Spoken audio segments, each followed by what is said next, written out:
All right, welcome everybody to the Inner Carnivore Podcast, Episode 7. My guest, Colt Milton, here today. Before we get started, whether you're listening, streaming it on your favorite platforms, Spotify, iHeartRadio, Amazon Music, Apple Podcasts, or watching us on YouTube, if you could do us a huge favor and like, subscribe, comment, and or leave a review. That really, really helps us out. Jumping into it, how's it going, Colt?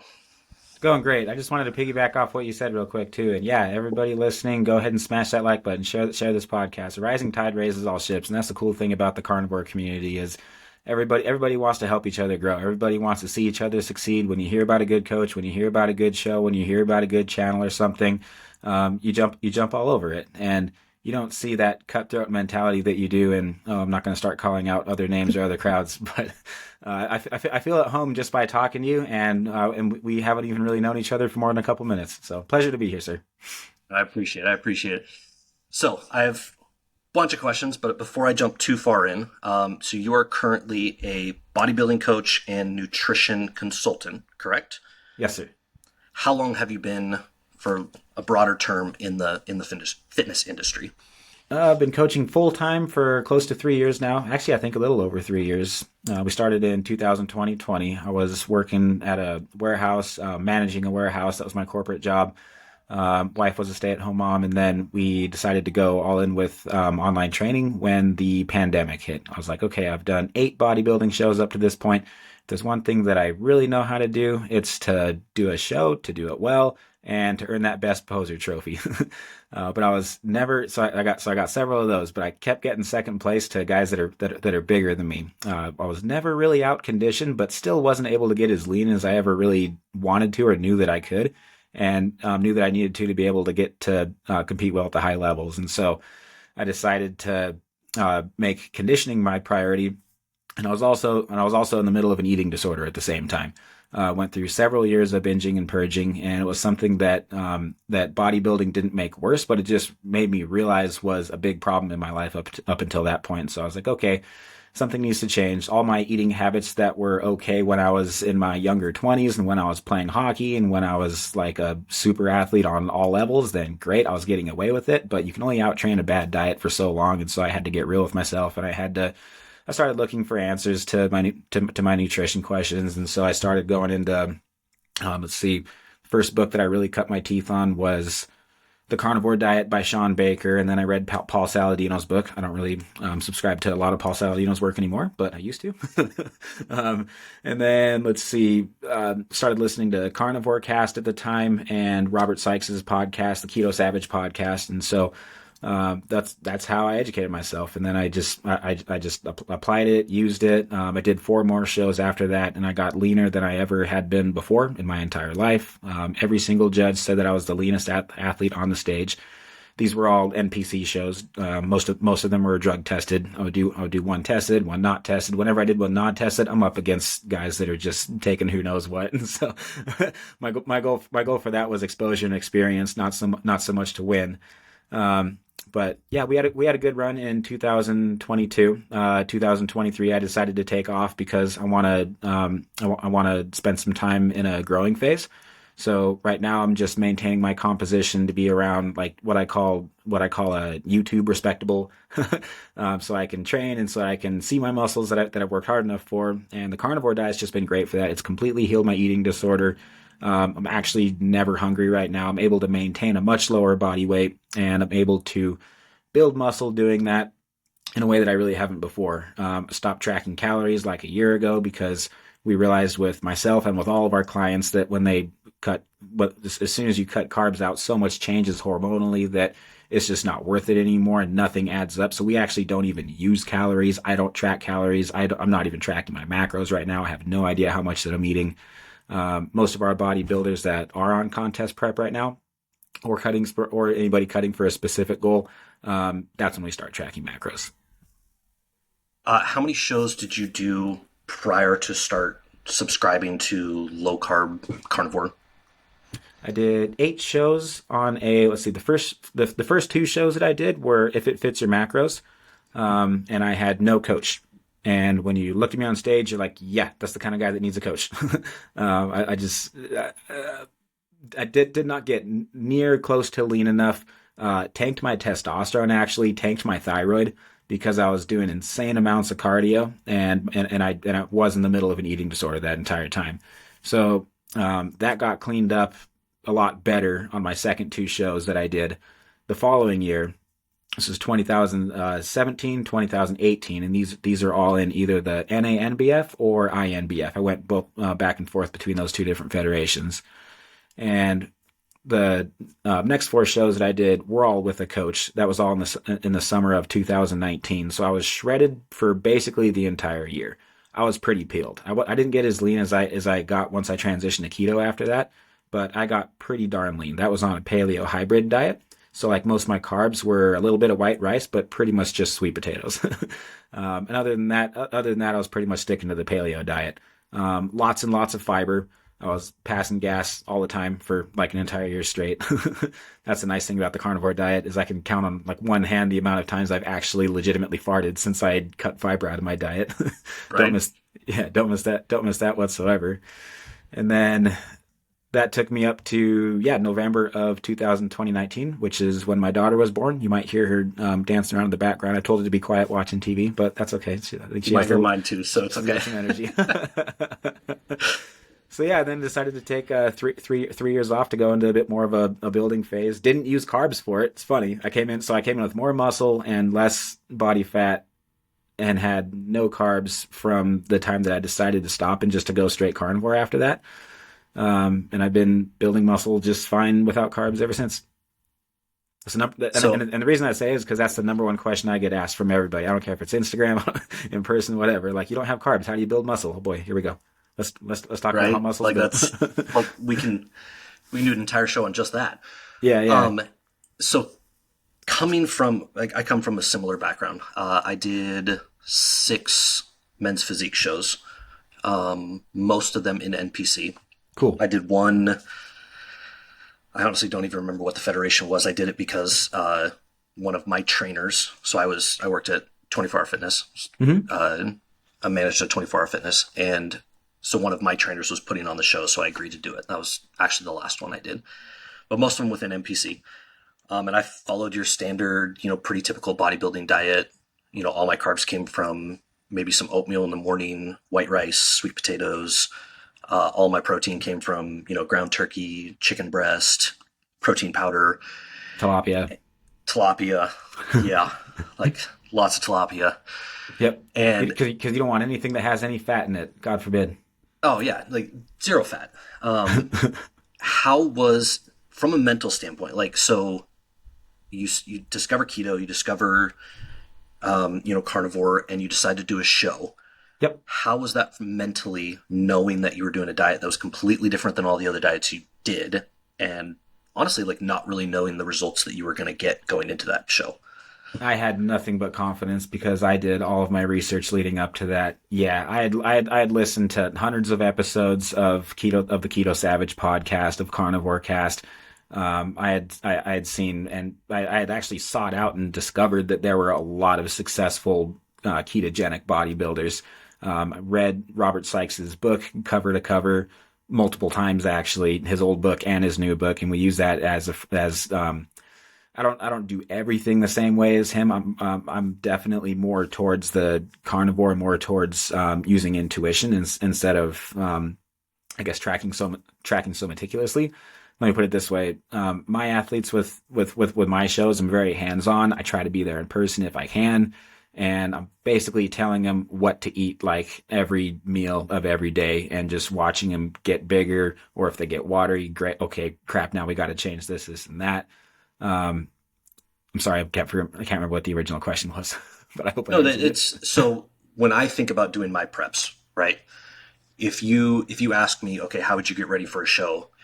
Like, I could tell you right now, it would be to drop my macros to probably 50% protein, 30% fat, 20% carbs, cut out all my processed foods, up my cardio, and I know that I would get like lean, right? Like, that's my blueprint, especially cutting out dairy.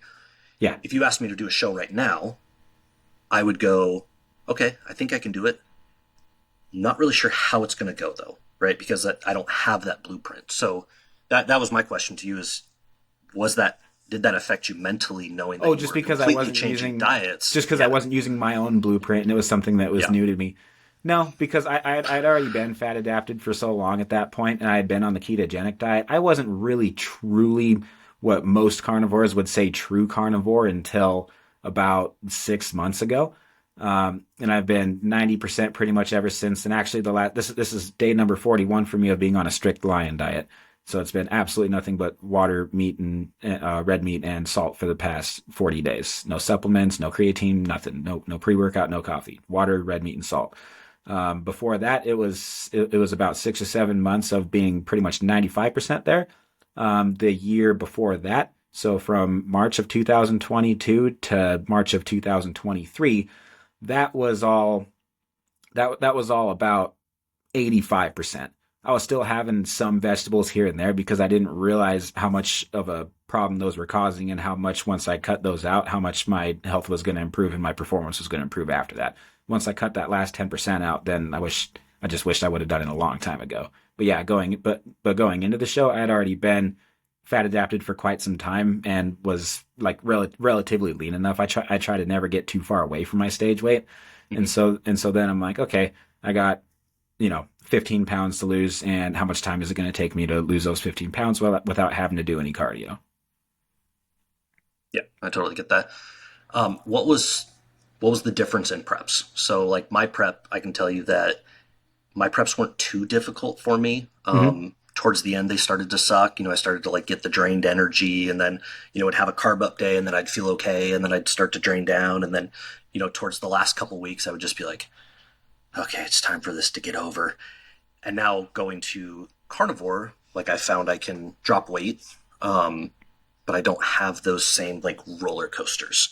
Right. What was the difference? How you felt going on a prep being ketogenic versus your typical bodybuilding?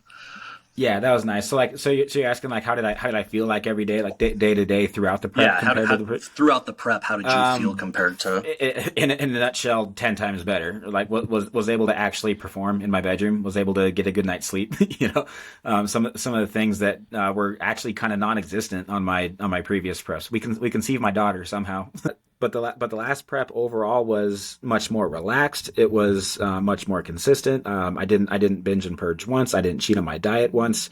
I just knew that I was up against other people, but at the end of the day, I wanted to step on stage and just be able to look up and just be able to look at myself and see a picture of myself and go, that's a guy that never cheated on his diet once and did everything perfectly and did not make a single excuse.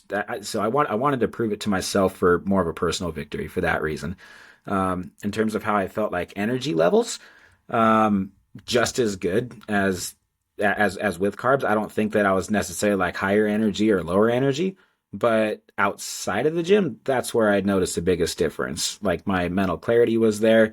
I was more focused throughout the day. My decision fatigue was way down because on my previous preps, bro, every single Sunday, like our pastor would always laugh at us and make fun of us because he's like, you guys are going to go into mass food production for the next 5 hours, huh? And I was like, yep. And we actually went so far, like we were getting so good at it, man. We were getting so good at making containers that had sweet potatoes and like a lean source of protein and a little bit of vegetables that tasted really, really good.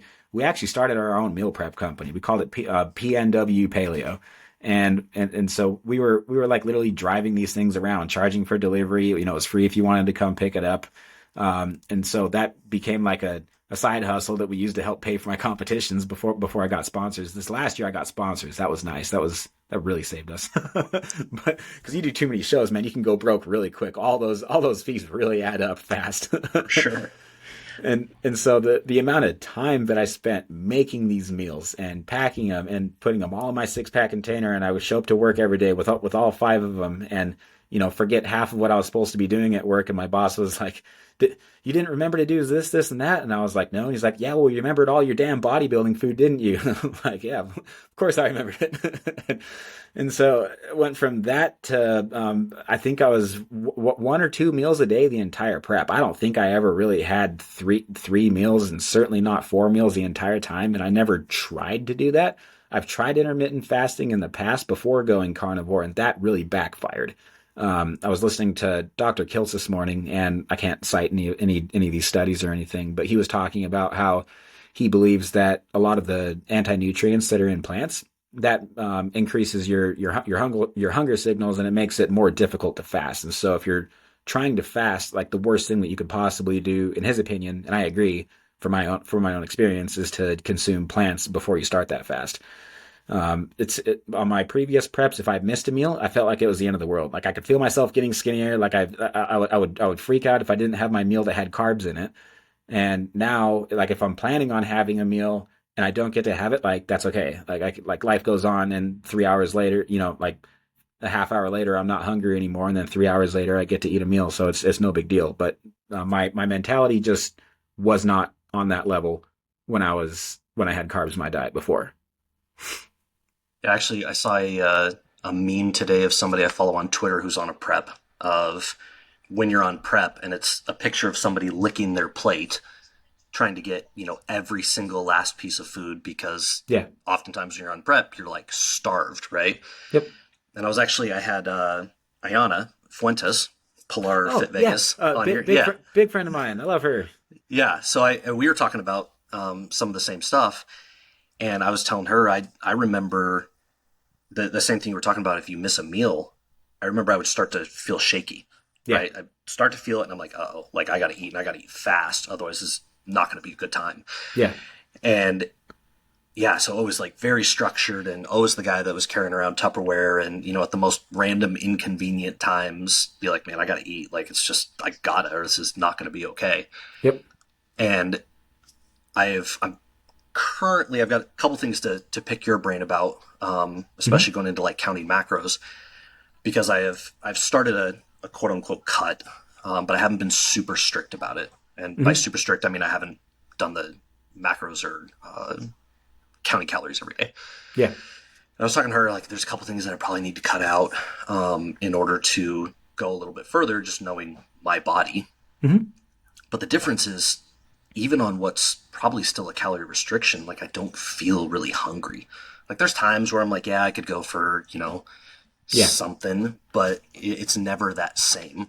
That's because you're getting in touch with your satiety signals now. And so what happens is there's a big difference. But this is what I teach everybody. Like first thing is that there's a big difference between a craving and actual hunger. You and I are fortunate enough to never have actually experienced true hunger in our entire lives. And I think most people can probably say that too.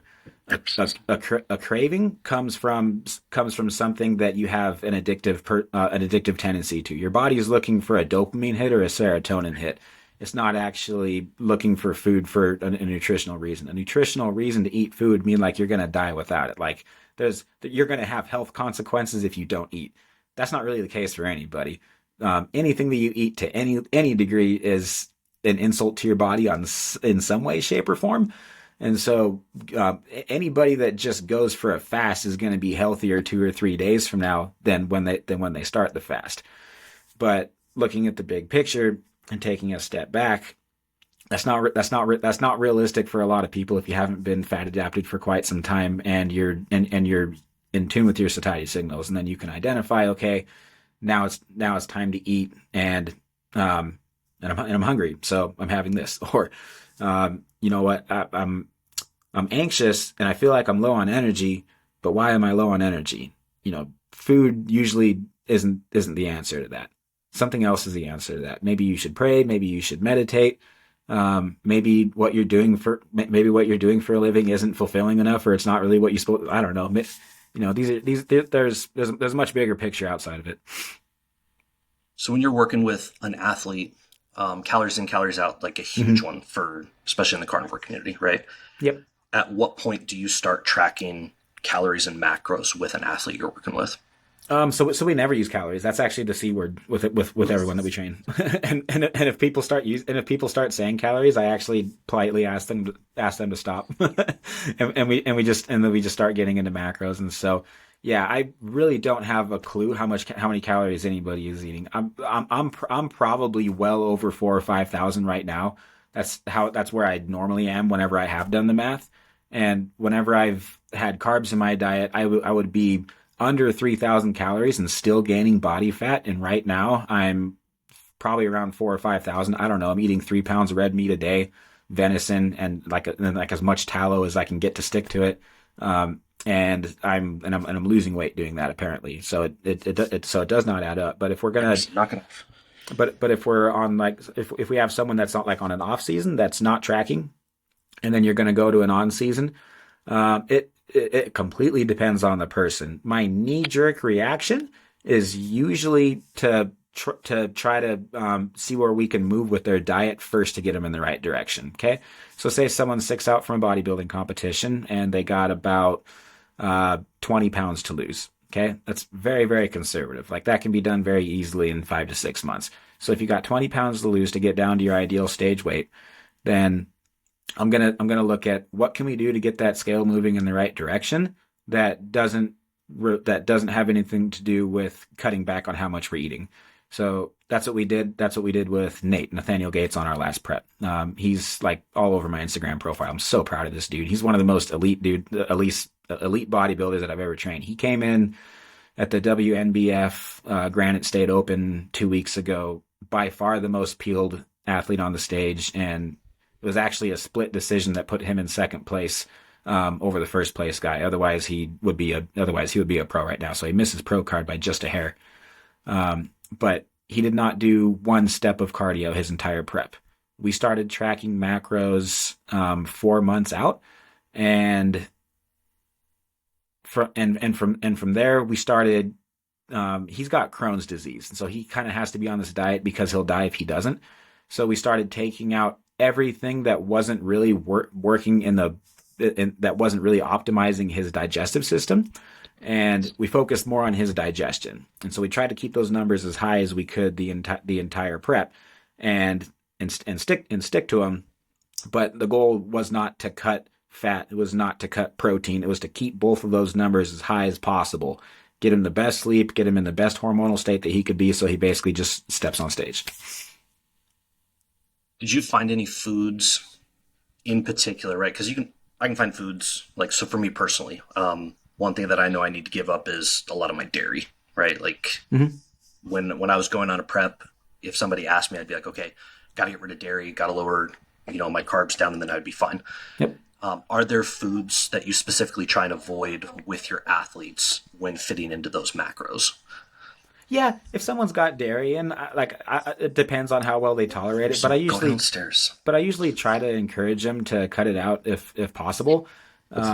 Whenever I have dairy in my diet, let me put it this way: I'm so routine right now, man, to where like every single thing that I eat, and like when I sleep and everything is like you can basically set your watch to it. So and that's what I love about being on the Lion diet, is because then I can try anything. If I put any food in that I'm curious about, I can tell a difference the next day. So the biggest thing that I notice is if I'm on the Lion diet, if I'm strict Lion, eating nothing but red meat, I poop once first thing in the morning without ease, and it literally takes like 2 seconds, and there's like hardly anything there. So there's like hardly any waste. And so if I have anything dairy, it takes a little longer, and sometimes I have more work to finish like later in the day to finish the number 2 job. And same thing like with chicken, same thing with pork too. So those aren't like that big of a deal, but I don't know. I just feel better without them. And so that's why I don't feel restricted right now. I think, for everybody it's different, but for what we've noticed for most of our clients, I mean, it seems like most of your audience is pretty niche, carnivore niche bodybuilding. Like we can split hairs today, right? Oh yeah, for sure. Okay, good. So, like bacon, for example, that's something that like pretty much every carnivore eats. But if you're going to get on a bodybuilding prep, that's just the first thing that we take out, because it's hard to track and it's not as clean of a fuel source as the fat that you're getting from beef. So we just make that the first change and keep everything the same. We don't touch the macros. We, swap that out with more with tallow, with butter, with egg yolks, with like anything that's more of a cleaner, more reliable source to track than bacon, and we see nothing but positive improvements there. So that's usually like step 1 for somebody that's already carnivore and going to start a prep. Bam, try that. So you're telling me I need to give up my dairy and bacon? You define your quality of life, not me. No, it's because I've thought about preps again. I don't think I want to do an actual show again, but I do want to get down pretty lean. Hmm. And in the past, like I've had no problem dropping weight. Like, I was talking with Pilar, and pretty sure, I guess her name's not actually Pilar, it's Ayana. Ayana. Uh, Pretty sure she hates me because my preps were always 10 weeks or less, right? And I'm a 20 to 30 pound drop guy in 10 weeks. And Yeah, going on this, I hate you too. I'm on her side. but going on this, like I've been able to lose weight and I've been fairly strict, but it's been like I've had the slowdown lately, and I'm almost positive it's, dairy and bacon, but I'm like, I don't really want to give that up just yet. If and when you do, you'll forget that it exists in a week. I promise you. Like you just yeah, either one of them. I wouldn't do them both at the same time. I would start with dairy. That's probably doing more damage. That's probably doing more damage than good, because if you can get bacon that's pretty good if it's like, I mean, like when we do get bacon, we get it from our neighbors. We get it from people across the street. Like we don't actually buy it from the store. But if you can get a good source of it, or like pork belly, that's even a step in the right direction. We've had some people have some histamine responses to it because whatever is cured out of it when it becomes bacon, that has seemed to be problematic with like some people's skin issues. But yeah. So going into, and again, I love the splitting hairs part, because that's like my background, right? Mm-hmm. I have a sports medicine degree, a history of competing, training.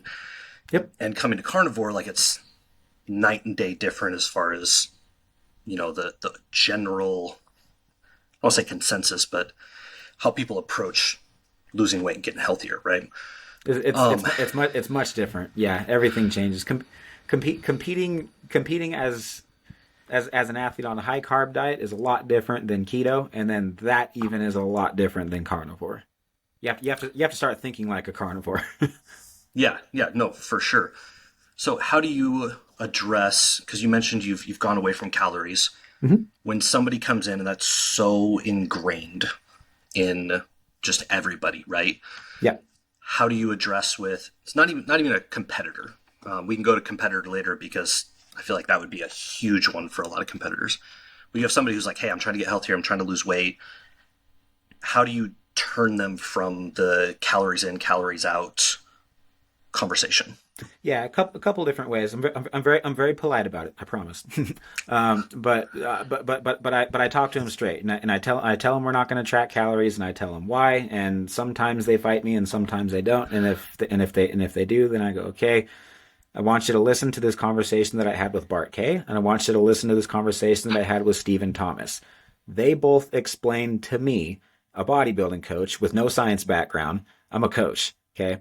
My background is music performance. So like if they can explain it to me, then and I can explain it to them in a way that makes sense, then you'll be able to understand it after that. And so I can't remember what episodes they're on, but they're on both of our channels, the supersetyourlife.com podcast, which is our workout and faith podcast, and then our nutrition podcast, which is Carnivore Coach's Corner.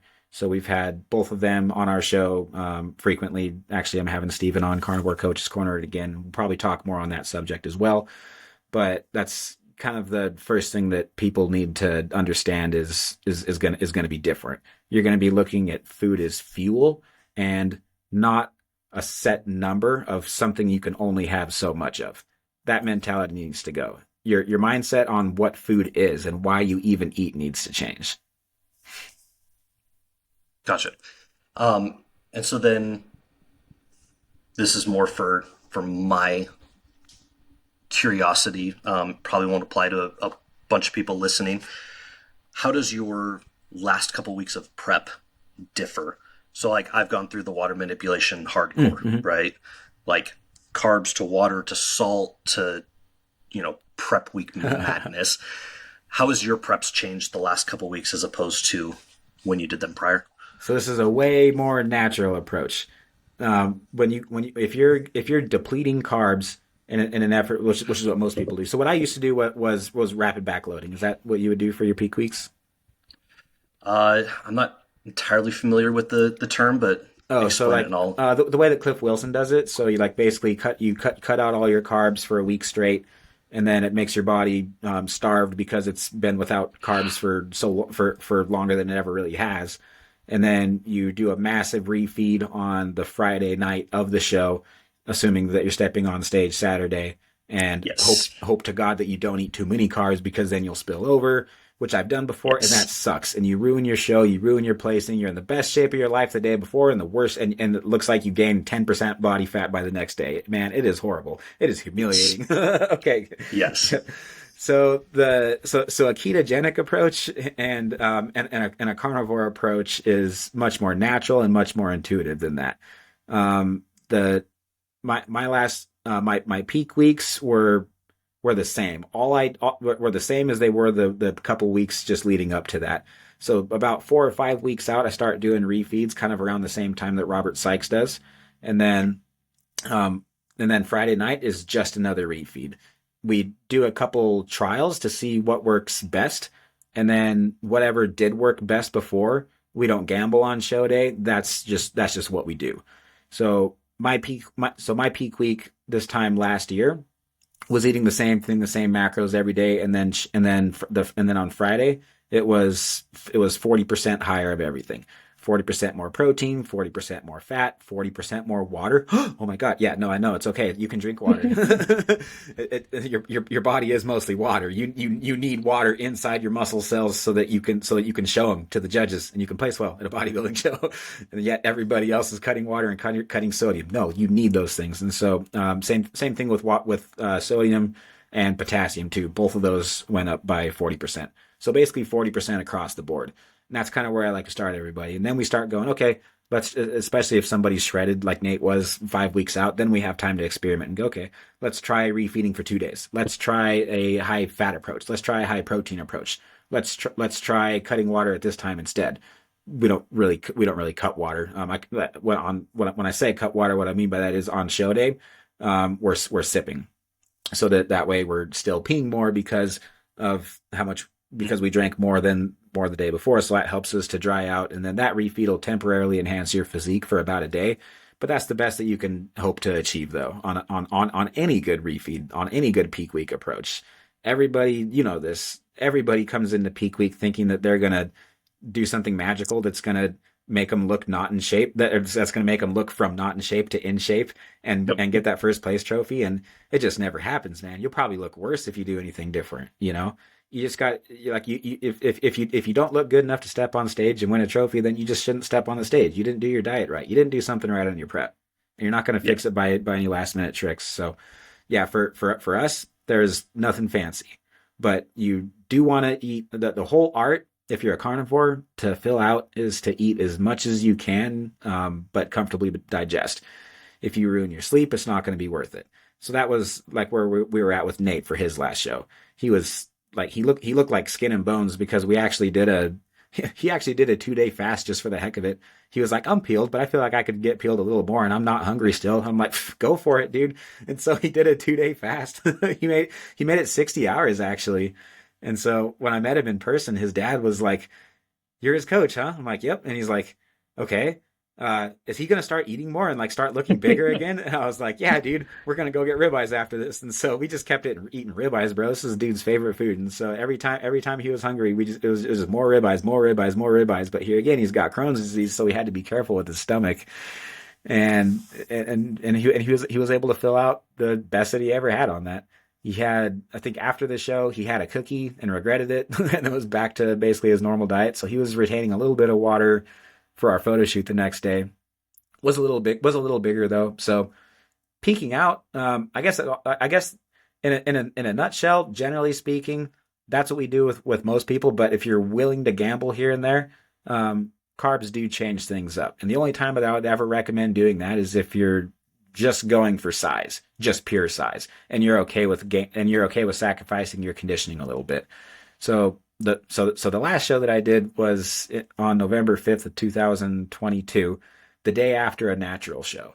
So I did a I did a tested show, so I did a drug tested show and then a non-tested show immediately after the next day. And I went into the natural show wanting to be the leanest guy, And then my plan was actually to fill out on carbs for the non-tested show. Usually they especially in NPC these last couple of years, they seem to be judging size more so than conditioning. And the natural federations, it's the opposite. They always want you peeled to the bone. And if someone's bigger, they're like, yeah, okay, who cares about who's the most peeled?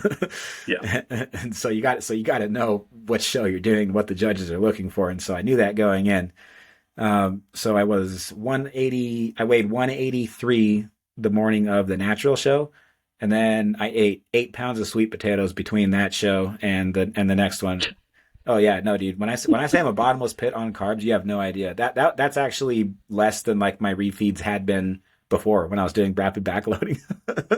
And so I gained 6 pounds between shows. So I was 180. So I was 183 after refeeding on protein and fat, and then and then I added carbs on top of that the next day, basically. So I went from under 180 to 183 the morning of the natural show to 186 the morning of the no, excuse me, to 189 because I gained 6 pounds the morning of the non-tested show.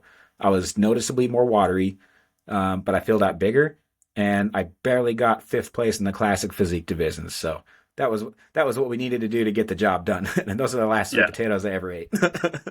Yeah. See, and I use those extreme examples because, I have an example. I would do the backloading, but I would do a water pyramid, for lack of a better term. Mm-hmm. I would basically, during peak week, ramp up to about 2.5 gallons of water, mm-hmm. and then slowly taper off and then cut off hard while manipulating my salt intake.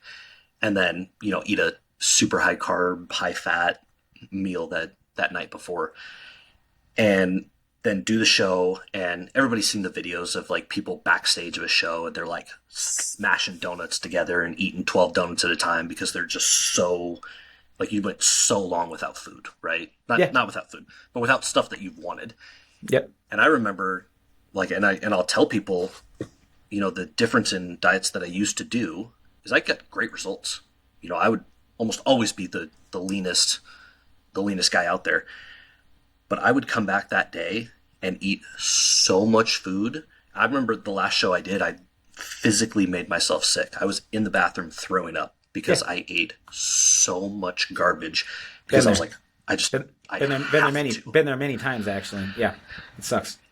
Yeah, and like I said, I haven't gone super strict to get down. I'm going to start that after our Thanksgiving, but I don't have that at all.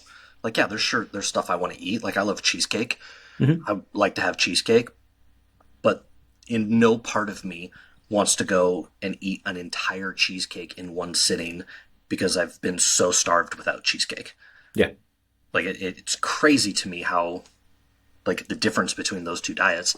And so when you're talking to somebody that has no aspirations for bodybuilding, but just wants a little better health and a little better diet, like, I feel that's such an easy transition. I'm like, dude, just do this. Like, you have no idea how many people are like, yeah, I can lose weight and I can stick to a pretty strict diet and I don't have these crazy cravings mm-hmm. for all these foods that I would binge on. Yep. And most people are pretty surprised too as to what it takes to just get started. It's like, okay, if you're 250 pounds and you want to get from 250 to 200, like, you don't need to stop eating all your carbs. You don't need to stop eating cheesecake to do that.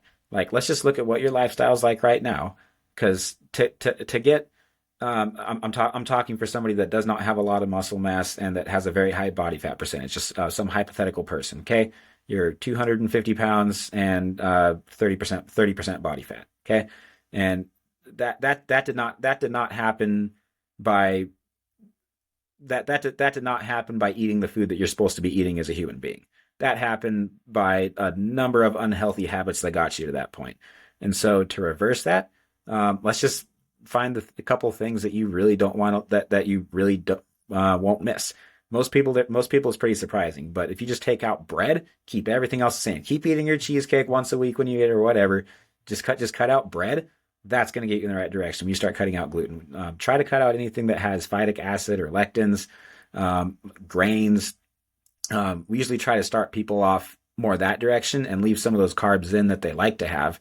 So then they're getting rid of the foods that are actually causing more damage than good that they didn't realize before. particular plants. Dr. Kiltz on his meetup this morning said that lettuce is nature's toilet paper. I thought that was so good. But even fiber, it's like, okay, there's a lot of stuff that you're eating that's healthy, that you think is healthy because it says it's organic or whatever, and it's just a silent killer. It's ramping up your appetite, and it's making it impossible for you to get your appetite under your control. And that's the only way to lose weight sustainably. The worst thing, the saddest thing to see, that I see all the time, is when someone pays a coach an insane amount of money for a transformation program. What does that coach do? They tell them they can eat whatever they want, but they just have to eat less of it, and they have to do a bunch of cardio, and they have them do like some sort of a BS weight training program on Trainerize or something. Probably copied it from somebody else. Okay, so now 3-4 months later, if you do hit your goal, now your metabolism's shot. You have a horrible relationship with food, and are you really going to keep doing all that cardio all the time? That's not sustainable, man. Like, let's start finding some things that you can realistically stick with. That's going to help you lose 5 or 10 pounds in that first week or two, and it's just different for everybody. I think that's such an important point. It's the biggest loser theory, right? Like, you put anybody in a box enough and get them to restrict enough and do enough exercise, and you can get people to lose weight. Yep. But the problem is 90% of those people leave the show, go back to normal life, and immediately gain that weight. And that's the same thing with my shows. Like, I would step on stage. My last stage weight was 170, and I would be 181, 182 the next day. Yeah. Like, straight up 10 pounds. And never go back again. Bro, I've seen people put on 40 pounds in a month after a show. It is scary.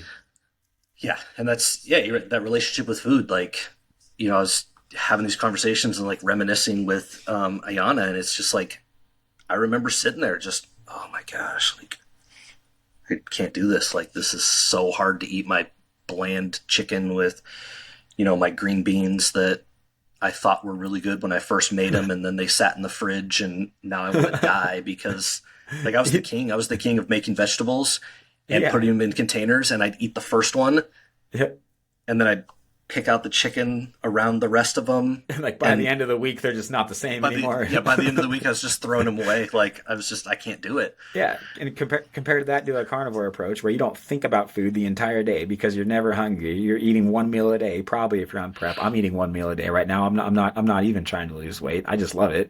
And you don't think about food the entire day. When it's time to eat, what do? Go grab a whole bunch of ground beef, weigh it out, and go, okay, 3 pounds of meat. Bam. Yep. It's been working just fine all day, every day. Why not? And then tallow, whatever. So actually, yeah, for me, it's venison and tallow right now, and I just don't ever have to think about it.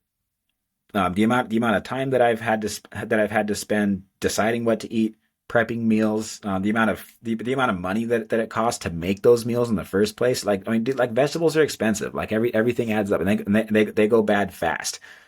Nothing goes to waste in this house. My wife is keto. My kids are like mostly keto, and we don't. If you open up our pantry, like, you're not going to see a whole bunch of boxes with a whole bunch of labels on it. You open up our fridge, and you're going to see a handful of things that our family really needs that's super healthy for them. And when they go out, and if somebody offers them candy, okay, you can have candy. But then when we're back at house, it's back to the rules. Yeah, no, I want to touch on that real quick.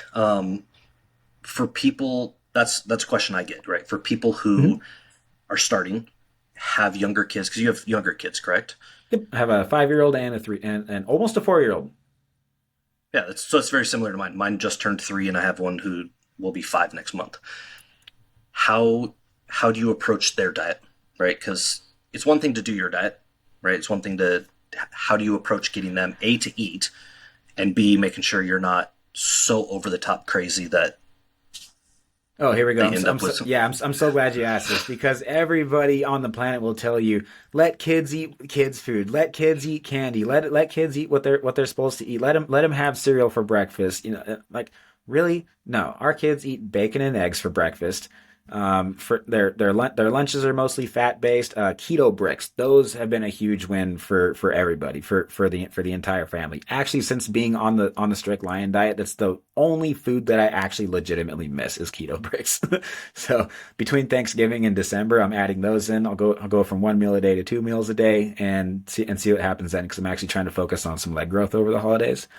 Um, but in terms of how we go about feeding our kids, that and then crumbly bars by Metabolic Nutrition. It's kind of a lesser expensive alternative to keto bricks, and so sometimes we do those.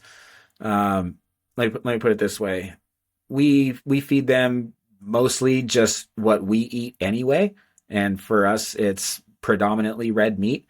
It's predominantly animal based, and it is for sure keto if my wife and I are eating it. So as far as carbs go, they just kind of don't really exist in this house. When they, but kids are a lot smarter than people think they are, and I think that as a society, we assume that kids want junk food, but is that coming from the kids, or is that coming from a lazy parent, or is that coming from the government, or is that coming from an ad, or is that coming from somebody else telling you that's what your kids are supposed to eat? I don't know, dude. My kids think that liver tastes great. My kids think that bone broth tastes great. Whenever I make bone broth, my daughter begs me for it. Like I have to make extra for her. It's annoying. Like when we make steak, when we make anything, like the kids want it. They like the food that we cook, and that's something else that I kind of wish I would have touched on earlier. So I will now. When you're asking about the difference on how you felt on your prep, I'm like, man, overall, my quality of life is better because my food tastes 10 times better. My food sucked when I was on prep before, man. I hated it because it was just like you, dude. Like, it actually ruined tilapia for me. I can't even look at tilapia anymore. And that was years ago since I had my last piece of it. And like, dude, I hate it. Like, is it a fish? I don't know, dude. It's like a piece of rubber. That's like basically what it is. Like, it lives at the bottom of the Right. ocean and it just eats the crap of all the other fish that, Right. it's not something that you actually like that people actually go fishing for. But yet bodybuilders always eat it on prep because it has no fat in it. And most bodybuilders are too broke to afford like halibut or anything that tastes Hmm. better because they're spending all their money on supplements and, maybe drugs if they're not natural. And so by the time we're all done with that, anyway, but your whole palate changes. So meat doesn't taste the same anymore after you've been only eating meat for a couple months. Like it takes a while, but after a while, your body figures out that's what your food is, and it's different. And so having having a burger 5 years ago with no bun, to me that would have sounded crazy. But today I'm like, no, are you kidding me? Like, I love burgers so much that a bun would just ruin it. I mean, it's just kind of a convenient way to get it from point A to point B. And you're what, gonna just shove it down your face and not enjoy it? No. Sit down with a fork, put like a really good sea salt on it. It's great the way it is. And if it doesn't taste good, then man, you're not eating the beef that I'm eating. Right. And I get that a lot too, and I can totally relate to that, especially steak. Like, I love burgers, but I love steak. Yeah. And when you talk about that relationship with food, there's never a time where I'm like, oh man, I gotta eat steak today. Like, oh, jeez. No, dude. But I remember I could tell you, like, it ruined chicken for me. Like, I'm just now, every once in a while, we'll start introducing chicken. That's probably why I don't like chicken anymore, because I And ate it every it's day on strictly, prep before. Yeah. it's strictly because I can find it so cheap sometimes, right? If I'm finding thighs for $1 a pound, sure, I'll ground it up and like make it into a burger, or like do like a carnivore pizza or something like that. Yeah. But for years I didn't eat chicken. I didn't touch chicken. Hmm. And it was because of that. Like, I cannot tell you how many times, and how many times I've eaten chicken breast, and then towards the end of prep, chicken breast with no salt, just some Mrs. Dash on it, and it completely ruined chicken for me. Yep. And I've eaten so much steak, and I could literally like go down and eat a steak right now. You never get Like, sick without it. You wonder if maybe your body's trying to tell you something, right? And I think most people, if you give your kids the same chance, like, don't be lazy, but actually cook them a steak. Like, I think you'll be surprised. And I think you'll be surprised that you don't have to make them eat. Like, their bodies were designed smart enough to ask for food when they're hungry. But if they're being told that they need to eat vegetables, then I mean, our kids don't eat vegetables, man. I wish I would have known this stuff when I was when I was in school. Yeah, uh, no vegetables in my house, like at all. Um, you touched on it a little bit, but before we go, Mhm. anybody listening that is thinking about getting started, not even necessarily carnivore, right? Just they're like, hey, I need to make some changes. What are your elevator pitch, 30 seconds, a minute, a couple things that they can do right now that will help set them up for success? Okay, give me a little more context. Is this person trying to gain weight, lose weight, build muscle, get skinny? Lose weight. I would say the majority of people who come across carnivore are trying to lose weight, right? Or they're trying to fix a metabolic condition, but they get so Okay, and you're like, I've heard it. overwhelmed. Yeah, they get overwhelmed with the thought of, because they'll hear the strict ones like, I can only eat meat. Like, you're telling me like what? And they get so overwhelmed with the thought of having to cut out every single piece of their diet. But I think there's stuff that they can do little by little Mhm. to make positive changes. Yeah. For most people, if you got bread in your diet, bam, that's the first thing to go. If you got regular soda in your diet, bam, that's got to go too. Switch it for diet soda. It tastes like basically the same. Diet soda isn't good for you either, but it's a lot less damaging than what an actual fully sugared with high fructose corn syrup soda is going to do to your body. So I would say get those couple things out. I'm going to assume this person is not going to the gym. And I'm going to say you don't have to go to the gym, bro. Just go for a walk every day. Walk for as long as you feel like walking. Call somebody, walk your dog, get outside and just get moving. Live your life. Okay, make 2 or 3 changes in your diet that you know that you need to make, and okay, then that's a self-fulfilling prophecy. Henry Ford says that whether you think you're right or think you're wrong, you are correct. So if you say I can't cut coffee out, then yeah, you can't cut coffee out. But I mean I don't know. I was telling myself that a year ago, and I cut caffeine out in March, and I haven't had it since. And it sucked, man. I had some bad withdrawals, but 4 weeks later, I felt like a new person. They say that when you cut caffeine out, that you basically become a new person, and that's kind of what I felt like. So don't don't sell yourself short, and just make a couple changes to get you started in the right direction. That'll get you results. You're gonna lose 5 or 6 pounds just doing those first couple things. And again, those couple things could be different for everybody. It might not even be diet related. It might be just something as, um, oh wow, you're working that late at night, huh? Okay, do you have blue light blocking glasses? No. Okay, well, let's just keep your diet the same. Don't even like just keep eating honey buns or whatever it is that you like really enjoy and don't want to stop eating. Let's optimize your sleep and see if we can get you hormonally healthy in that department. Um, and so that you have less stress and so that you're actually getting more bang for your buck from your trainings that you are doing and from the food that you are eating. I think that's super important because so many people I've talked to are they think it's this all or nothing. They're like, well, I'm not prepared to give up bread, so I'm just Mhm. not going to start this diet whatsoever. Yeah. Or I don't have time to go to the gym, so I'm just not going to start Yeah. this diet So whatsoever. you don't want to give up bread. Swap it for Ezekiel bread. It's an acquired taste, but it's a step in the right direction. Do that until you get sick of the bread, and then just start eating the burger with the fork, like I was telling you to do in the first place. You Right? Exactly. know.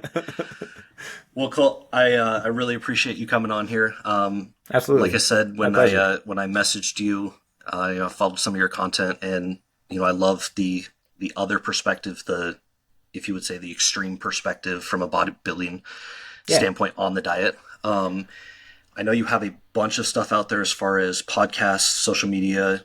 Where can people find your stuff, follow you, get more information? For sure. So we are most active on our podcasts, and we have 2 of them. We have one that we publish every Monday and every Friday. We keep the focus on faith, family, and fitness on that one. It's called the supersetyourlife.com podcast, just like it sounds. And then our nutrition channel is Carnivore Coach's Corner. We have a new episode every Wednesday on that channel. And then I'm active daily on Instagram at Colt Milton, ColtMilton. And then on TikTok, we are at Carnivore Coach's Corner. And that's pretty much everything. Awesome. I'll include some links and some directions in the descriptions here. I appreciate everybody stopping in and listening. And like I said, if you guys could hit that like button, subscribe, leave a review, that helps us out immensely. And until next time, thanks for listening, guys.